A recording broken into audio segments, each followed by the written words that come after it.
Jameson, now age 3, was a thriving baby who seemed to hit all developmental milestones. He made babbling noises, walked at the normal age or normal time, interacted with people, and seemed like a normal, healthy baby.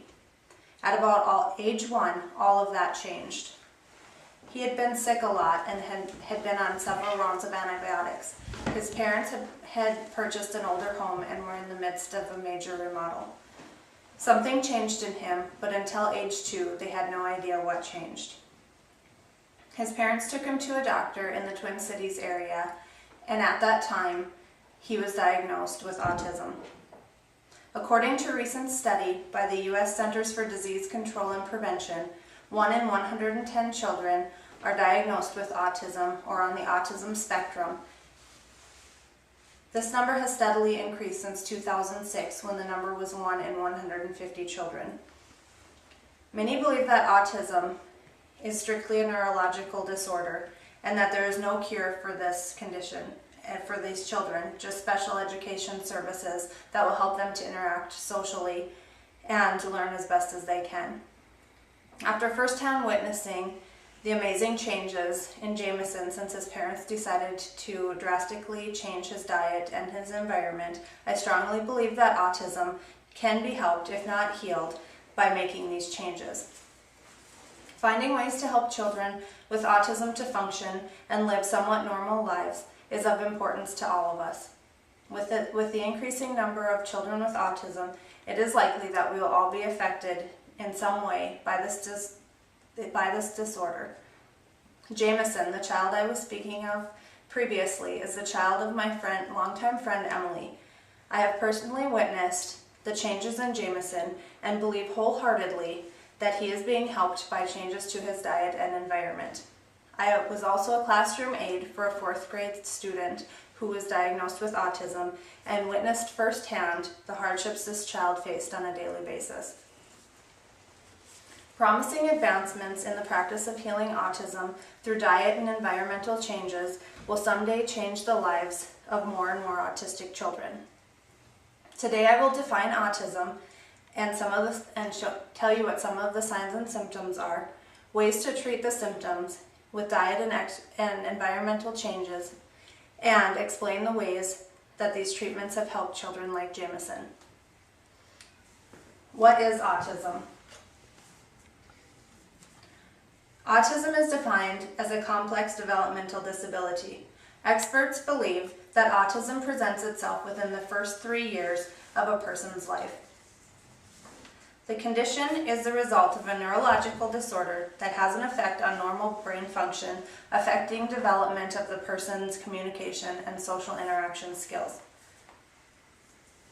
Some of the symptoms or signs of autism, as stated on medicalnewstoday.com, are difficulty interacting socially, lack of empathy, dislike of physical touch, sensory sensitivities such as sound, light, and smell, speech delays, and repetitive behavior such as drawing the same picture over and over again or lining up toy cars in rows.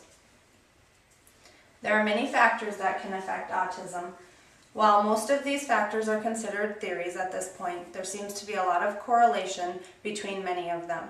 Some of these factors are exposure to environmental mercury, heavy metal exposure, contaminated water, pesticides, greater reliance on antibiotics, and processed foods.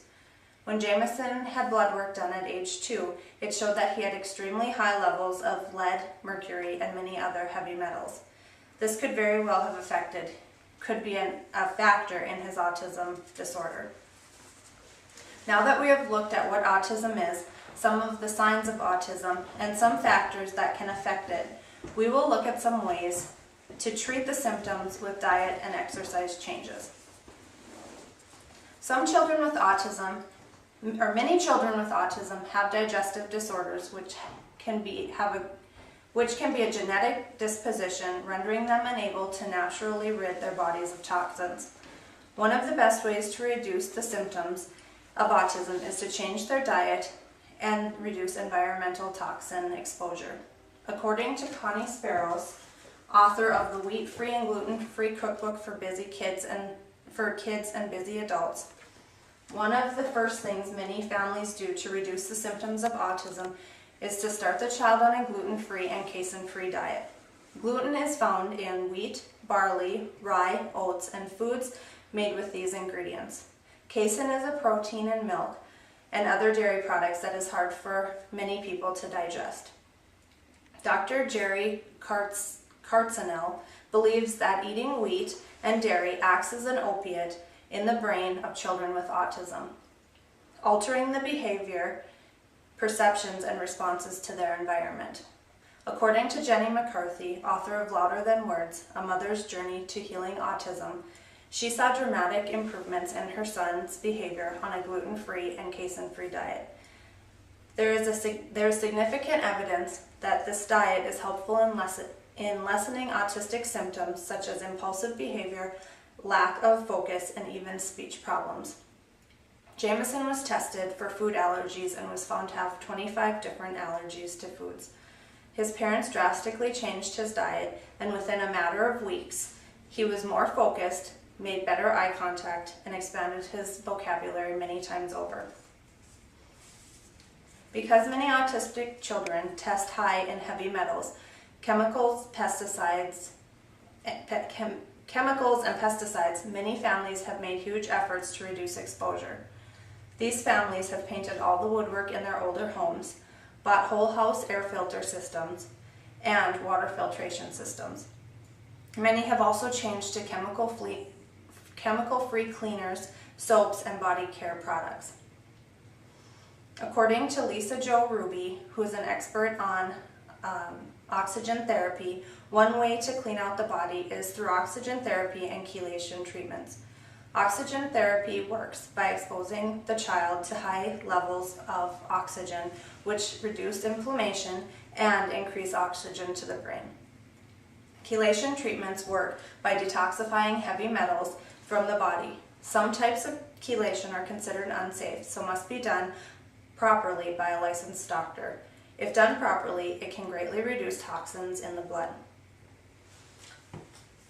And this is a picture of an oxygen therapy unit that many children use for autism treatments. With the reduced exposure to environmental toxins and changes in their diet, many autistic children will improve. Let's look at some positive benefits of these changes. By drastically changing the environment and diet of an autistic child, many positive things can happen. While not every child is going to benefit the same, I do believe that every child will see improvements in some area of their life. To show the benefits to autistic children, I will tell you about the recovery of two particular children with autism. The first child is a little boy named Joshua. After he was diagnosed with autism, his parents started him on a gluten, casein, and soy-free diet. Within 2 days, his parents noted that he was more present with them. They started chelation therapy and to reduce mercury, aluminum, and antimony in his body. After about 18 months of diet change therapies and vitamin supplements, they noticed that he started to talk in sentences and the sentences were making sense. By the time he started school, the teachers had no idea that Joshua was autistic. He had none of the symptoms of autism and was able to function in a normal classroom setting. This is not the norm for children with autism and is truly amazing. Finally, I will give you an update on Jameson. Now that Jameson has been going through diet changes and environmental changes for over a year, he has made many huge strides. He is talking more clearly, he has life in his eyes that he never had before, and he interacts with other children. And he also says no to his mother. His mom told me she cried the first time that he said no. This was not because she was upset with him, but because it was a sign that he had started to know what he wanted and didn't want, and was showing that he could express himself. It has been truly amazing to see his progress firsthand, and it has made me a believer. In conclusion, today I have defined autism and some of the symptoms. I have also told you about alternative options that show promise in reducing the symptoms of autism. Finally, I told you about two autistic children, Joshua and Jameson, who were greatly benefited by these treatments. While many people believe that autism cannot be healed, I strongly believe that many children can go on to live normal lives by following some treatments that may seem unconventional. Sometimes the road leads down an unconventional way, but if it leads to health and happiness in children, I believe that the road less taken may be the best road to take to heal autism.